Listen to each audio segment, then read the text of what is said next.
Hello, and everybody. How are you doing? I hope you are well. Okay, this is my Backlash review 2020. That's right, it's 2020. Can you believe it? What a year, hey? But we've just had the most greatest match of all time. Was it? Was it? Well, from my point of view, I'll tell you later. Okay, so let's get straight into it, shall we? Because quite frankly, there was a lot of there wasn't a lot of matches, but quite frankly, it was a good pay-per-view overall. I said it in my preview show. If you actually watched it, um, I said it would be about. I would give it like two-thirds, like 66%.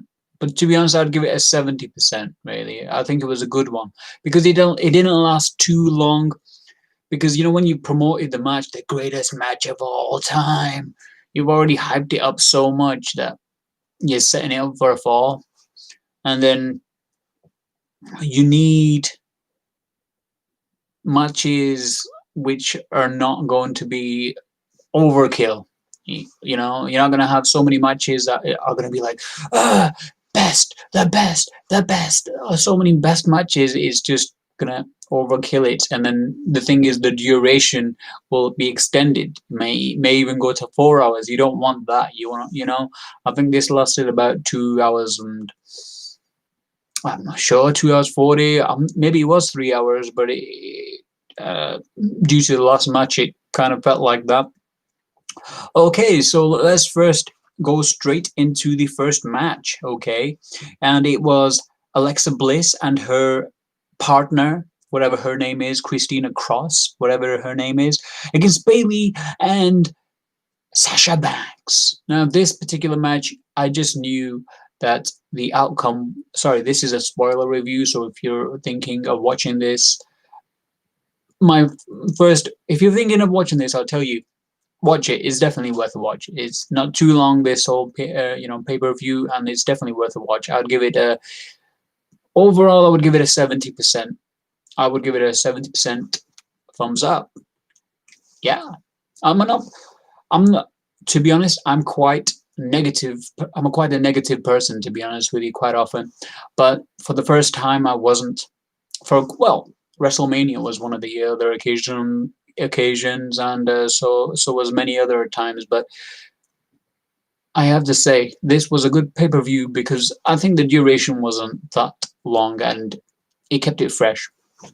For my liking, obviously it had its dud matches, like this one in particular.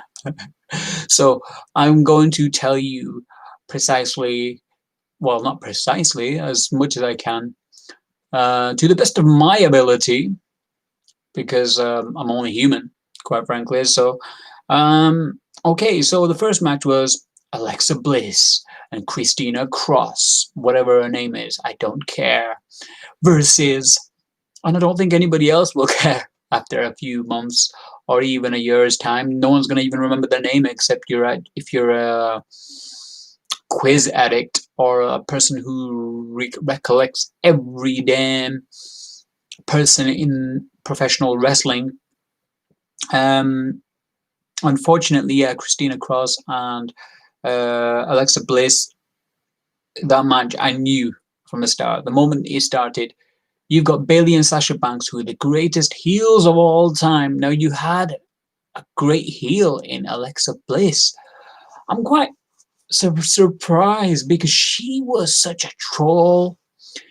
I remember when she used to come out and play to the crowd, and then she used to go like, you know, if everybody, if I'm better than you, then say what? And then the crowd go what? And the crowd wouldn't really get it. I mean, because they were just continuously saying what. So she was great at that.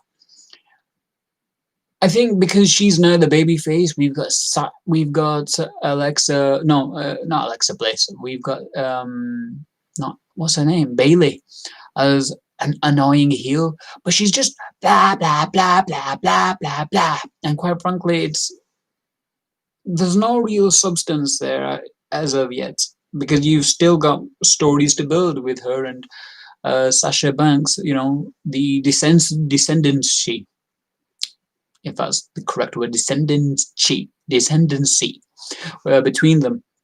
So you're gonna get quite a lot of descendancy between them, and then eventually, Sasha Banks will lose a title, maybe, or Bailey will lose her title. So right now, it's a good promotion because, quite frankly, Bailey is a good heel, and she just can be. She's not reached the peak of being an annoying cow, as we British people would say. Alexa Bliss hit the mark, but the storylines between them, they can go up and down. If Alexa Bliss started to go heelish as well, you could have a heel. Now I know you're gonna say, "Oh, wait a minute, there was a heel and there's a baby face," but you've got the like, for example, The Rock, and you got Austin. You've got, on one hand, you've got Austin, who is like, he's a bad guy, and he's like Batman as such. You know what I mean? He's not like, he takes everything in his own hands. So he's a bit of a bad guy, but he's the actual good guy. So you could do that with Alexa Bliss, because the thing is, the tag team division isn't great. So you can do that with Alexa Bliss, where she can become, uh, like, playful. What is that word? Anti-hero. Yeah, anti-hero. She could be the anti-hero. Her and Christina Cross can be the bit of an anti-hero and try to win the titles. And on top of that, you can have a great feud with Alexa Bliss. No, Sasha Banks and Bailey. You could do that, but I don't think the program could go on for a year if you really wanted it. But to be honest, our attention span won't last that long, especially with the actual matches itself. It's quite boring, and I just remember doing Alexa Bliss doing the side twist, whatever she does. Yeah, the twisted bliss, and then out of nowhere, Bailey came along and did the roll up and got a pinfall on Alexa Bliss, and Bliss was like,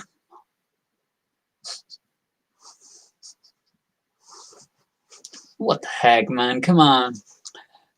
You kind of felt sorry for her, which she's doing a good babyface role, but the problem is like, come on, we know you, we know you are not like that. Okay, so that match ended, and quite frankly, ended quick, probably about a 5 minute match. I hope it was. I mean, I kind of switched off, and then I saw Alexa Bliss do the dive, the twisted bliss, and then I thought, "Ooh, that was a good move." And then I don't know where, you got the pin. Okay, and then the next match was Jeff Hardy versus Sheamus. That's right, Jeff Hardy versus Sheamus. Now, quite frankly, this particular match, I would have to say, was a good match. It was a lot better compared to the SmackDown. I think Jeff Hardy is really warming up in his ability wise. It's like he's not been training for a long time. I mean, the match that he had on SmackDown was quite boring. It was quite rubbish, really, to be honest. And because he took a whole load of punishment in that match, and then he got the roll up and won that match. In this particular match, he mounted offense. He was he was both ways, and even you could even see Jeff Hardy's height was even there, and when he jumped on top, you could see that he did have some power to actually hit some good shots. He did good. There was a moment where um there was a moment in that particular match where he kind of got hit. He was going to go and do this swanton, and he got hit and hit the ropes and landed um on top of what's his name, Sheamus again. Can't believe I forgot his name. But yeah, that in itself was good. That in itself was good. He took one broad kick to the chest when he was running up on top of the outside barricade, running up.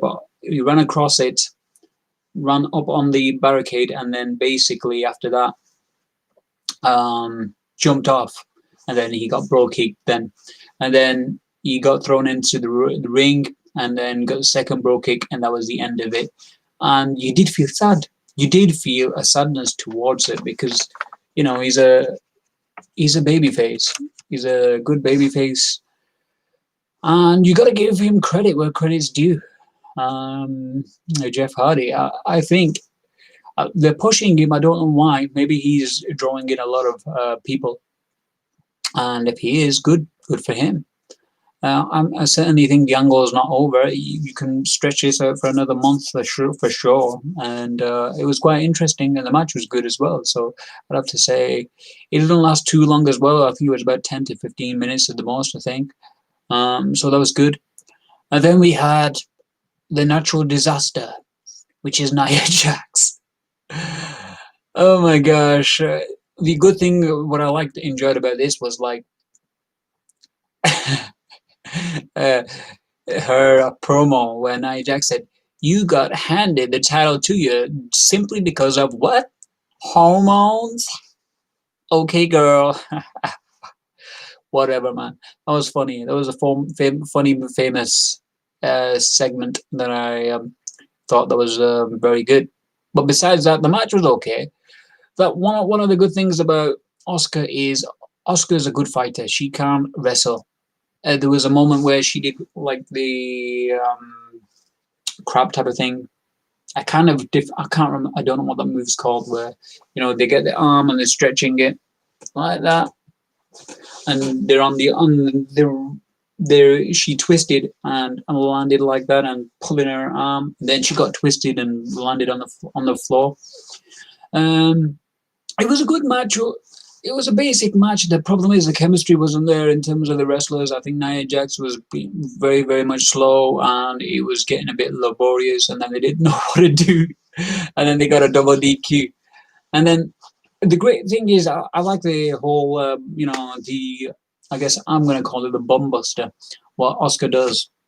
Um, on her opponents, because at the end at the end she went and what's going on, I don't know what's going on, I don't know. And then she went and ran, and then she did the bum buster on the she did the bum buster. She hit her with a bomb basically in her face or the chest. I can't remember what it was, but she hit her in the face and she knocked her down and then took the title and walked away, which is good. The thing is with Nia Jax is like, because she's such a big girl, and I don't mean it in any disrespectful way. I mean, like, sometimes you kind of think maybe she can beat everybody, but I mean, this is wrestling, and in real life, I think Oscar could do some damage. You know what I mean? I think they need to kind of figure out some different type of moves or something like that, which will be good. Okay, the next.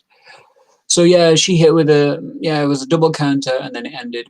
And to be honest, it was appropriate because to be honest, where are they going with this? Where are they going? I think she was just a filler. Nia Jax was just a filler because they don't know what to do. Who's gonna fight for the title?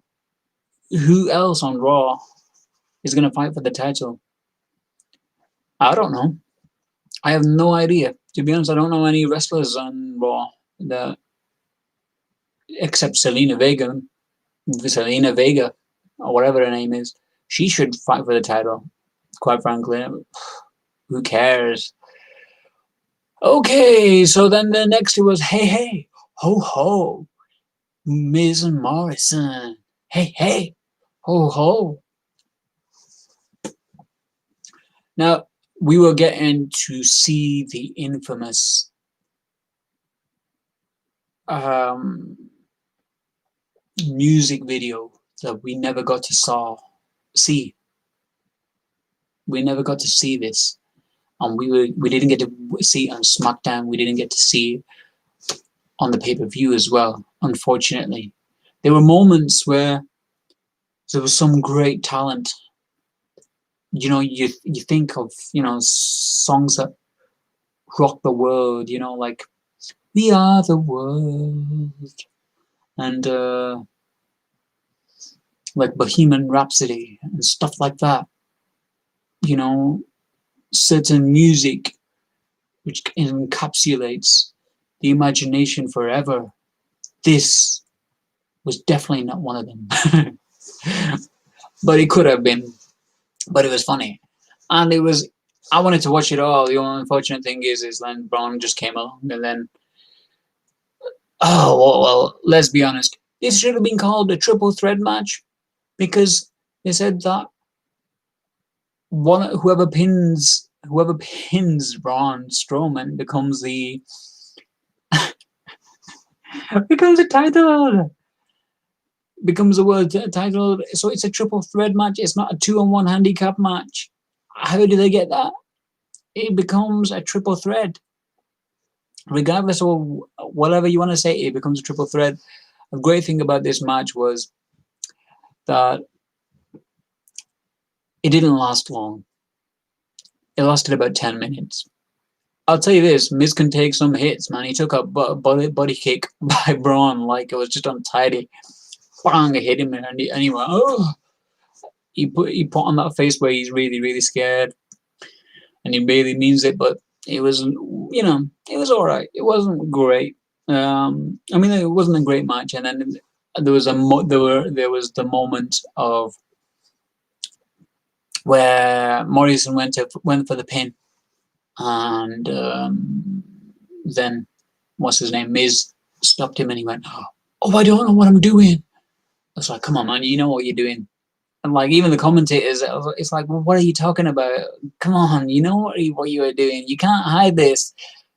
You created the rules, and it's like, now what are you doing? What's all that about? You can't act so stupid. But I guess, well, that was the end of the match towards the end, because then he got Miz, the Morrison or Miz, I don't know who he was, got the power slam. I think it was Morrison, because he's very acrobatic. He's a good wrestler, and he got the power slammed, and then the match was over, and then they were there outside getting getting fun made out of him. The tag team champ. Well, they weren't the tag team champions, but it was to be honest, it was a 2-on-1 handicap match, and whatever. So they didn't lose anything in any particular way. It was just more of a time filler, really. Wasn't it? And then we came on to the two-store. Then we came on to Bobby Lashley and Drew McIntyre. We came on to that. Why did we come on to that? Because quite frankly, it was needed. We needed a big match after that, and it was Lashley versus Drew McIntyre, and the whole story was about Lana being there, and is Lashley going to live up to the expectations? And Drew doing his thing.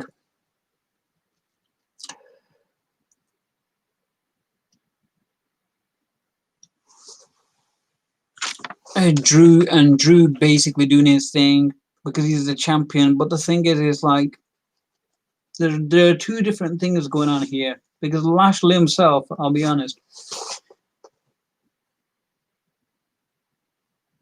his push has just come apparent from out of nowhere. You know what I mean? It's just come from nowhere. I mean, why? No one even bloody knows. Like 11 years, and now he's getting the push because MVP is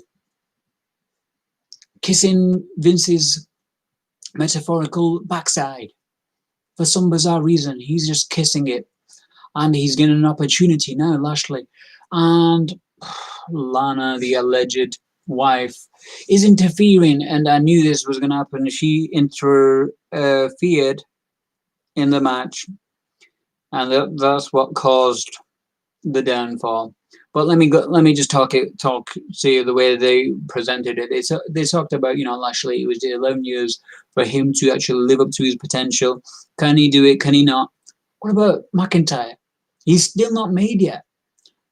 We know he's the champ, but we need him to grow as well. This is what the problem is going to lie now with Drew McIntyre. Is there was no storyline for him. He was just like the movable object, and can Lashley actually do it? And this is where they've got two different storylines. McIntyre is like, yeah, I'm the guy, I'm the man, yeah, yeah, you can't beat me. Yeah, that's it. That was it. And Lashley was like trying to live up to his expectation because he's a bad guy. And then this time though, he did show that, you know what, I'm the man. And he got him in the full Nelson initially. He got him in the full Nelson.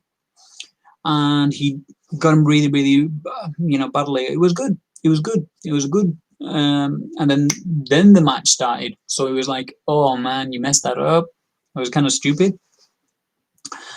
There was a spot where Lashley almost dropped Drew McIntyre on his head. My God, it was you can check that out. It was like probably a meme about it. He went to pick him up and then he's like, oh damn. Tell you, it was really risky. I'd say I almost thought he was, and this was outside on near the barricade. This was at the moment where MVP was like, oh, I'm not gonna touch you. I'm not gonna touch you. What's his name? McIntyre. I'm not gonna touch you. I'm not gonna touch you. I'm not gonna do anything. Oh yeah, really? And then Lashley got him up and then almost dropped him on his head. I'll say this about McIntyre. How has he improved so much, man? What is this diet? What these pro wrestlers are going on? Now I know it's the Jinder Mahal diet. You know what I mean? Jinder Mahal Deko, Thora Sa Bahal Deko, whatever it is. Are they on PEDs, man? Come on. You can't help but notice he wasn't that jacked up, man. He wasn't that jacked up before. I'm sure. I'm thinking to myself, you know what, man? He must have been. He must have been. He must be on steroids or something along the line of that. Why can't they use that storyline? That would be even better because you need to push McIntyre. He's already at the top, but he's not established. We don't know him as a person. He hasn't faced adversity. The only adversity that he's taken was basically the full Nelson, and then he took it for the second time. Well, because this was good. A moment in the match was because he did it the second time. A second full Nelson. He got tired of that, and quite frankly, then got caused a distraction because of Lana. Lana just came out of nowhere as usual and said, "Oh, he's cheating! He's cheating!" I don't even know who she was talking about at that particular point. Even like MVP, like what are you doing? What is Lana here for, man? Why can't she be with her real husband? Who's that guy? I don't even know his name anymore. The Bulgarian guy, Rusev. Why can't she be with him? Just because she's getting paid? That's just crazy, man. That's another story I don't even want to get into. But she caused a distraction, and then basically he got the victory with the Claymore, and that was the end of the match. To be honest, nothing was built, nothing was said, nothing. It was just like the end, and on Raw, it's just gonna be another pile of poop. It really is. Raw is gonna be another pile of poop. Seth Rollins might go in ahead. I don't know. Who cares? I don't really care. But there's no one up there.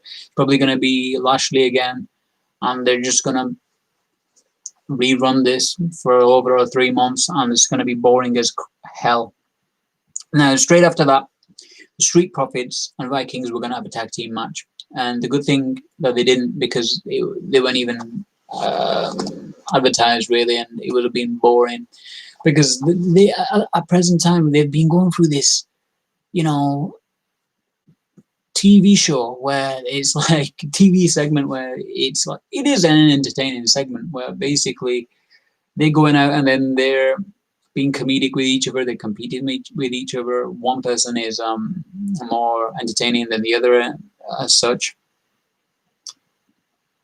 At one time, one at a particular sport, one team is better than the other team, and then they're just competing with each other. And it got to the finale, and they're going to face each other for the tag team championship. And then they were fighting each other. Then out of nowhere, a ninja came, and then this apparently don't really even want to talk about it because I just switched off because I just think, you know, it's like you don't have any concept of storytelling. You don't have any concept of. The only time you had a concept of storytelling was in the last match with Randy Orton, and with that, it was like you've just got cartoony Scooby Doo things where suddenly he put his hand out, the Viking, and then the roast chicken, the chicken leg, came into his hand, and then he started eating it. What the hell is all that about? This is not. What are you? Seriously, this is not even funny. If you've got to make it more realistic, and then it's like they fell in the bins, in the garbage, as you Americans would say. They fell in the garbage, and then suddenly we could see what one of the wrestlers were dreaming because he was being called cute by all the women. And then the referee came in and she went, "Oh, you're not cute," to the other one. "Oh, you are cute." Whatever, man, you know, weird thing. But the thing is, like, you've got all these serious segments, right? This is a problem with the whole wrestling part right now. It's like you've got this whole serious segments, you know what I mean? Lashley, yeah, all this other stuff. Then suddenly out of nowhere, bam, you got this comedy segment. What's all that about? What is all that about?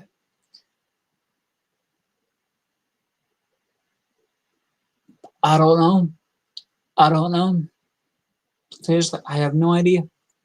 I guess they're getting paid, so good for them. I won't go to talking about it, but then they were talking about the pre-show match, which was apparently Garza and um, who's that guy? Apollo Crews, yeah, that's it. Oh, he should be called Smiley. That's who he should be called, Smiley. Because quite frankly, that's all he ever used to do. Smile, smile, smile. And he won the champion. He retained his title. Thank God no Garza or anybody else took it. Because Kevin Owens came and then he did the stunner on the on the floor outside. And he felt that. Sitting down like that, doing the stunner. It wasn't nice. Even Stone Cold himself has said in the past that it's not good to do that. So, well, for that, I would actually say, well, don't do it. Simple as that. But yeah, he retained the championship. Okay, and then we had the last and final match. Now, I'll be honest, when I first started to watch the match, I mean, you saw the intro. It's worth a watch. It's worth a watch. There's no doubt about it. It had a nice intro package. It gave me hope, really, in myself. I was thinking to myself, you know what, this, and then the song was like, "This is the greatest show." Yeah, awesome. Really, really, is it the greatest show? Awesome. Is it the greatest show? Well, in my opinion, the whole match was the greatest match that them two could put out there. And it incorporated a lot of the styles, you know, the so-called catch as can style. It had, it was a high moments, very much, many high spots, medium spots, and low spots. I don't know if that's the right terminology, But it started off very, very good. I mean, the intro package was great. The the whole Howard Finkel thing, I was kind of sad. That made me feel sad. The whole Howard Finkel, we're gonna have Howard Finkel announcing this, where they have the old microphone. Man, why do you have to put that out there? And then, because it was actually Howard Finkel's voice. He actually recorded, and this is Randy Orton, and on the other side we have Edge, the R-rated superstar Edge. We had that, and it was good. It was good to listen to. It was really good, but it was sad. I didn't want to hear that. And then they said they were going to put lots of camera angles. Bloody hell, they had a lot of camera angles, didn't they? They had a moment where when they were locked up, the camera was in between them. So to be honest, we knew it was a pre-recorded match. Even like when he was doing the when Edge got suplexed off the top rope, there was a cameraman right in the middle of a ring, like he was falling on top of it. He was falling on top of him. As such, it felt like that. It was overkill. I mean, it was good, but there was no need of it. There was no need for so many camera angles. Did that make the match any more entertaining? That I guess it showed, the gravity and I guess the editing was pretty good, and the package overall seemed very nice in its ability. I mean, let's just get straight into the whole match because, quite frankly, I'll just talk about the actual match. All right, started off, first they locking up, we're not sure what they're gonna do, etc. And then suddenly out of nowhere they're going to do lots of Edge is trying to do arm drugs, and then Edge is missing quite a lot. He's missing quite a lot. Then suddenly he's got him in a hammerlock, and got him in a hammerlock. And to be honest, it reminded me of a Bret the Hitman Hart match. You know what I mean? Like even when he got him in the arm drag, and then they're working on the arm. It was good. It was good technical wrestling. I really liked it. My nephews didn't like it. They were like, "Oh, you know what? Oh, this is getting boring." You know what I mean? It's like, unfortunately, when you've advertised much to be the greatest of all time, and then you're already, to be honest, people are too spoiled nowadays. They can't appreciate things. They just want a higher buzz, higher buzz. You know what I mean? It's like, oh wow, he jumped off a ladder. Oh my gosh, that guy needs to jump off a building. Oh my gosh, he jumped off a building. That guy needs to jump out of a plane and then land on top of a wrestler. That's what he needs to do. We need to go overkill, man. That's the problem nowadays. No one appreciates storytelling anymore. And this match in itself was the best match that they could put out there in total package. If I was Edge, there's no shame in this. It told a story. It had great high spots. It had great wrestling involved. It had some blood as well.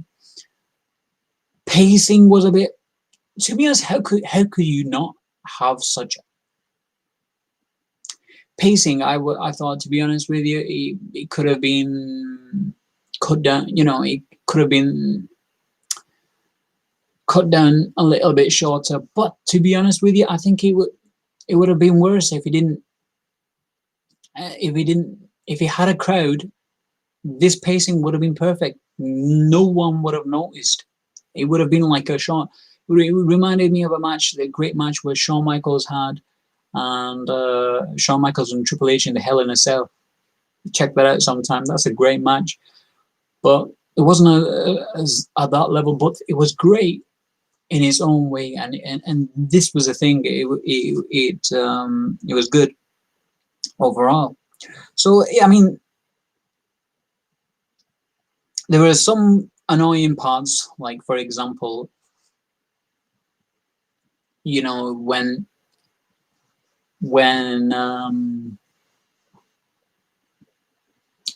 what do you call it? when you had the voices of the crowd, of the actual a real crowd feeding into the actual arena when it didn't need to be. It really didn't need to happen. It didn't need to happen at all. And they fed that in. It was really annoying, to be honest with you. And then the whole "this is awesome." What's that all about, man? What's that all about? We don't need to. We don't need to know it's awesome, especially when it's like the crowd is saying it. You don't want to. You know it was fake. You know it was fake.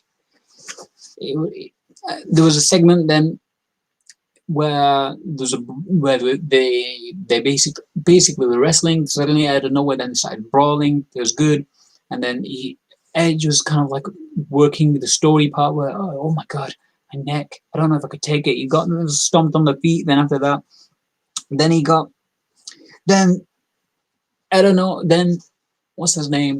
Randy Orton then looked up in the air, and then he started. We were all wondering why is he doing that. And then we knew why, because he was doing the Eddie Guerrero um, 3 suplexes, and but then he stopped halfway through, obviously, because Edge stopped him, and Edge did the 3 amigos, and then that was that, and they didn't end there.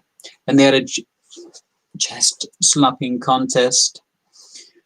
And then the superplex came from the top rope, where basically the camera was like, "Hey, you can land on my camera just to show how great this match is." You know what I mean? You didn't need to see that.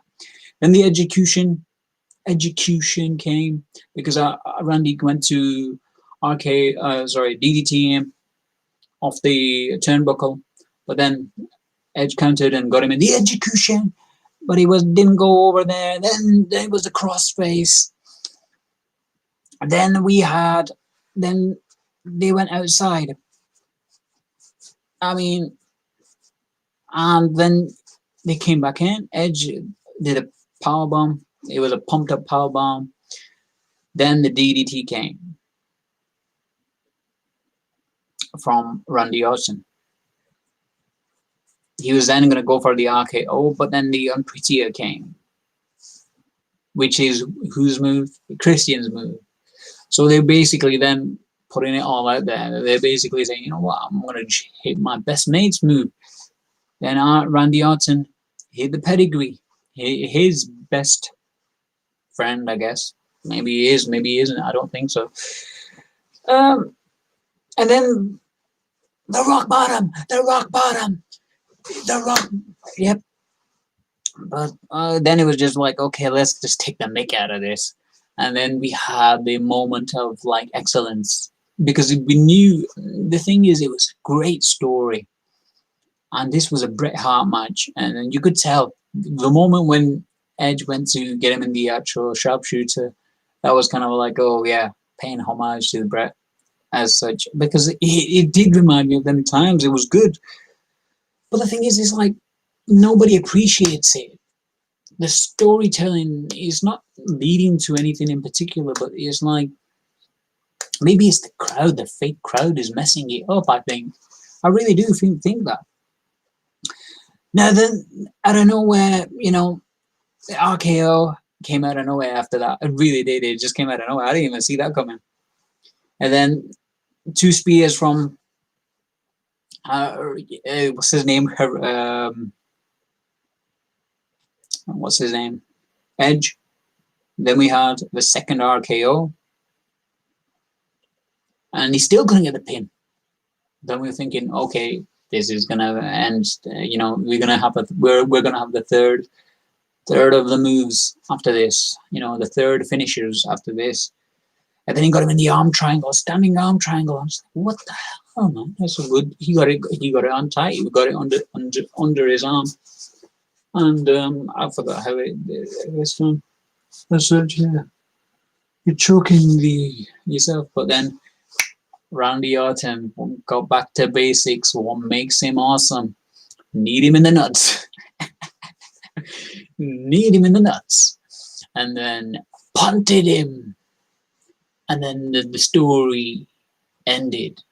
there. And the great way that it ended was with a great finishing. It wasn't, it told a great story and it finished it off, encapsulated it in a great story as well, because they focused the camera on Randy. Now, I thought this was going to be a segment where they weren't going to say, we wouldn't be able to hear what Randy is saying to Edge, but we did get to hear that. And what did he say? He said, "Tell, tell you go back home. Go back to your family, go back to Beth, your kids. Tell them, and take care of your, say, tell them Uncle said hi, and stay with your family as such." But kind of like rubbing it in a way, and that in itself was like, yeah, that was a pure bar steward way of adding insult to injury. And it was good because it told the story. It was a great match. It was a great match. The whole match was great, and the way they twisted it at the end, that was perfect. That's because that's what makes Randy Orton great. To be honest, Randy Orton could do, but he could do better. But how could you do better? Because it was such a long match. You can't go up, 120 miles per hour consistently throughout the match. It's not possible. I would say this match is, without a shadow of a doubt, one of the greatest matches in. Yeah, I thought greatest matches of all time. It is one of the greatest matches of all time. I would put it out there. Yeah, it's definitely worth a watch. If you don't, I wish he never put that slogan out that the greatest match of all time. Why did he have to do that? The moment he did that, they were just like, "You're taking the mic, man. You're taking the mic. Don't do that," because the moment that happened, it's like you're setting yourself up for a fall, man. But it was a great match because he showed a great story. Punt at the end. This was like old wrestling, man. This was like, the DX days where, like you had a good story, great match, it had everything in it. And this is what you needed. And I think a lot of people are not going to see it because, quite frankly, they're just used to maybe high-paced matches, like what we see in AEW, where it's consistently, nowadays, unfortunately, it's like the stories and not told properly. It's just, let's put everything out there. Let's go and throw the kitchen sink out. Take the kitchen sink out and go full throttle on every cylinder. No, man, you need to. There's a time and a place to do certain things, and this match actually did that. If he did it in a consistent 120 miles per hour for full 35 or 40 minutes, whatever it was, it would have been awful. This was the best way that they told this story, and it was a greatest match of one of the greatest matches of all time, without a doubt. I'm gonna say it. I'm gonna put it myself out there, and I say it. I'm to be honest, I'm quite a negative person. I am quite a negative person, but I'm gonna say that this match was one of the great matches of all time, and I would watch it again. I would watch it again simply because some of the spots were just crazy. But the only thing that I would say is that the pacing kind of messed it up a bit. Sometimes that's the only little downfall that I have, is the pacing. But that's because the crowd wasn't there. There is no crowd. The fake crowd that they have with, you could tell it's all. You have the NXT wrestlers out there who are faking it. They're told to say, "Hey, hey," and they need to say, "Hey," or "Boo, boo, boo," and they need to boo. That doesn't help. It makes it worse. You could tell they're just out there and they're like talking to each other, going, "Oh, yeah, yeah, yeah. Yeah, that person, that when we went to, the pictures last week, when we went to the restaurant last week, yeah, that guy was an idiot. Yeah, you could tell they're having a good time and just talking about that stuff. They don't even care about the match. That's the last thing you need, man. They're because it's like they're being force fed to be told what to say and etc. The fake crowd, that noise that was kind of messed it up. Anyway, this is it for me. I've spent a lot of time talking about this. I would give this a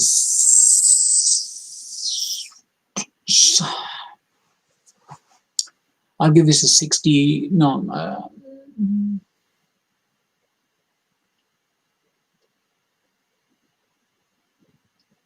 pay per view wise, I would say. Okay, I'll be generous. I'll give it a 70%. It's worth it. It's worth a watch. It's definitely worth a watch because it finished early. So if it went about 3 hours or four, I don't think I could take it. So I'm glad. Okay. Peace out, everybody. Please share, like, subscribe. Please, please, please, please. If you watched it this much, please share, like, and subscribe, and tell everybody about it. Please give me feedback on how to improve, on what you would like to see for myself. So please, okay? I need your help. I want to continue doing this. I enjoy doing this type of stuff. If you can help me, please help me, okay? Thank you.